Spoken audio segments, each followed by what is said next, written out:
Welcome, everyone, to the first episode of the Fighting Game Glossary, a series where I teach you guys specific fighting game terms so you don't get confused by it when you're listening to a tournament caster or watching a character guide. Now all that said and done, let's get into it. The 10 string, a Tekken string that almost always hits 10 times. Every character has at least one 10 string. Although the inputs will be different between characters, they're kind of seen as a gimmick, since once the string begins, the sequence is the same each time. Some of the hits will be low and some of the hits might be high or mid, and it's up to the defender to just remember the sequence and switch their blocking direction as needed. Like a game of Simon Says played from memory, if you forget the sequence or are new to Tekken, odds are you're just gonna get tagged instead. This dude did a 10-hit combo.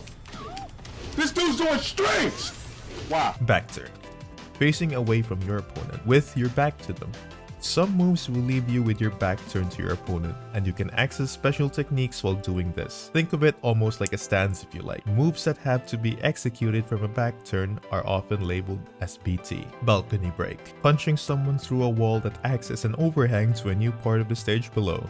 It is effectively a combination of a wall break and the floor break, and only possible on select few stages. Like the other breaks, you would need to use a specific move to break the wall and you'll get to continue the combo afterward. A lot of these stage destruction abilities have extremely similar uses in matches, just different aesthetics to match the various stage locales. Bound, a state in Tekken where you get bounced off the floor and are open to more combo hits. It was primarily used in Tekken 6, where many characters had access to combo extenders by using a bound move. It still remains in Tekken 7 to an extent. For example, a low parry will put your opponent in a bound state, but as a combo system, it has largely been replaced by the screw system. Crouch dash, a second movement option given to the Mishimas that makes them to crouch low to the ground and dash forward a bit. The input is forward neutral, down, down, forward, which is essentially a dragon punch motion. Performing multiple crouch dashes in a row is what Tekken players will call wave dashing, and each Mishima can attack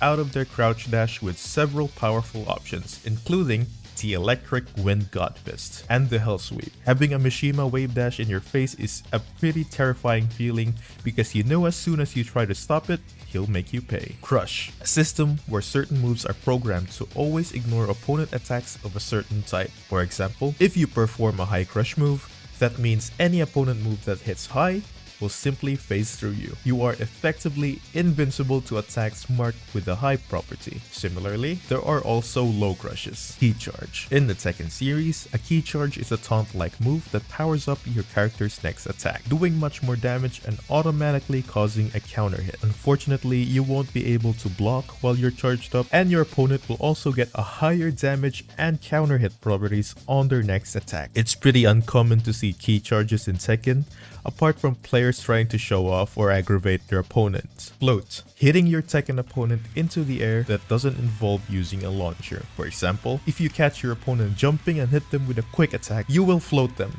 and can follow up with a combo, almost as if you had launched them. There are other ways you can float your opponent, depending on which version of Tekken you're playing, so look out for them and capitalize with big damage. Jail, when you are forced to block an attack that you can normally avoid by crouching or sidestepping. You'll actually talk about the string that jails if the later parts of the string might be, for example, high attacks.